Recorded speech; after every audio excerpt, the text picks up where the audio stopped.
I want to talk to you today about making plans to succeed.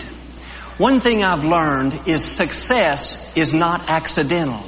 You're not going to accidentally accomplish your dreams. You don't accidentally have good relationships. You won't accidentally lose 20 pounds. You have to have a plan. If you're going to get to the right destination, you've got to know where you're going and how you're going to get there. If you've ever been at the beach, just floating in the water, relaxing, you'll notice after a while the current has taken you far away. That's the way it is in life. If we don't have clear-cut goals with a plan in place to accomplish those goals, we're not going to end up at the right place. Without goals, we can't really measure our success. When we don't have goals, we're easily distracted. It's easy to lose focus. And in business, there's something called a mission statement for that company. It talks about what the purpose of the company is and what it's there to accomplish. And in life, you need to have your own mission statement. Put it on paper. What's your purpose? What are you dreaming about? What are your goals? For everything you have responsibility over, from a business to a ball team to your family, you need to know what that mission statement is. Whether it's a business with hundreds of employees or just you and your child, you need to have a clear-cut plan. This is what we're all about. These are our goals, and here's how we plan to accomplish them. Don't go through life vague. Don't go through life with no focus, not knowing your purpose, just kind of hoping that you'll end up at the right place. No, you'll miss your destiny. You'll miss what you were created for. And it's important to know the difference between a God-given dream and just a wish.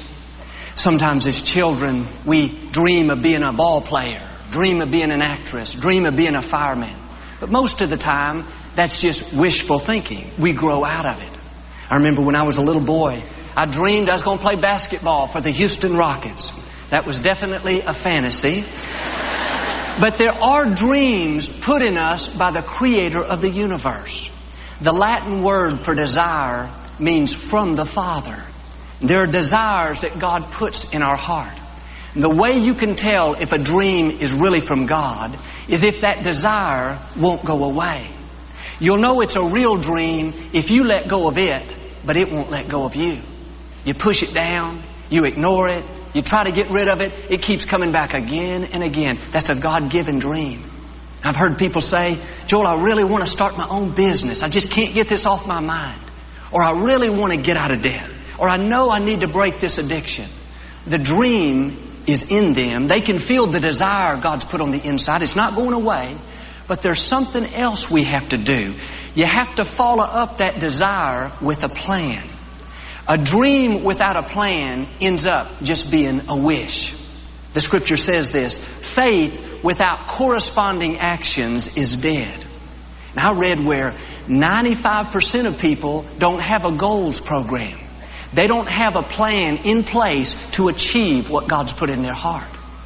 In 1953, they interviewed the graduating class from Yale, just as they were about to leave and go out on their own. And they asked how many of them had a specific set of goals with a written plan of how they were going to accomplish those goals. Less than 3% had a written set of goals. 20 years later, they interviewed the same class, and they found the people that had written goals were not only happier and more fulfilled, but their income was more than the other 97% combined. Why was that? They were focused. They went out each day with purpose, knowing what they were going to accomplish. They not only kept their vision in front of them, but they developed a plan. They had goals that they were working toward. The scripture says in Habakkuk, write the vision and make it clear. I would encourage you to write down your goals. Write down what you want to accomplish.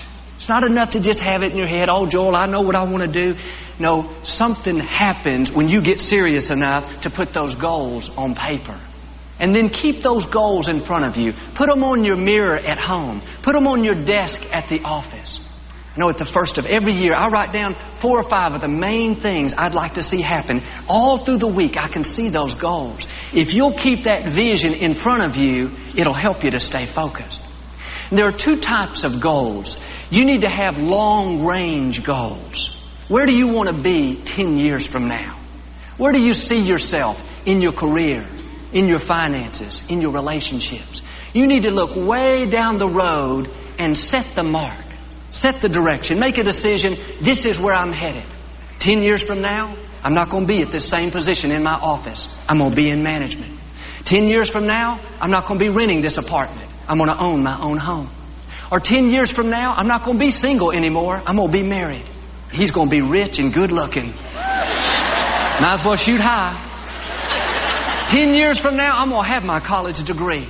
10 years from now, I'm going to be running my own business. You need to have some big goals out in front of you. If you can accomplish all your goals in a year or two, your goals are too small. You need to set some goals that are going to take you at least 10 or 15 years to accomplish.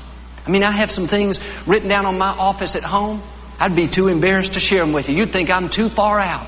But you need to have some goals that are so big, you know it's going to take God to bring it to pass. You know He's going to have to give you the strength, the favor, the wisdom if you're going to see those goals fulfilled. Those are your long-range goals, 10, 15, 20 years down the road. But then you also need to have some short-range, attainable goals. That's what you're working on right now. Things like, this year, I'm going to get to work on time. I'm going to lose 20 pounds. I'm going to take a course to improve my skills. I'm going to pay down my debt X amount of dollars.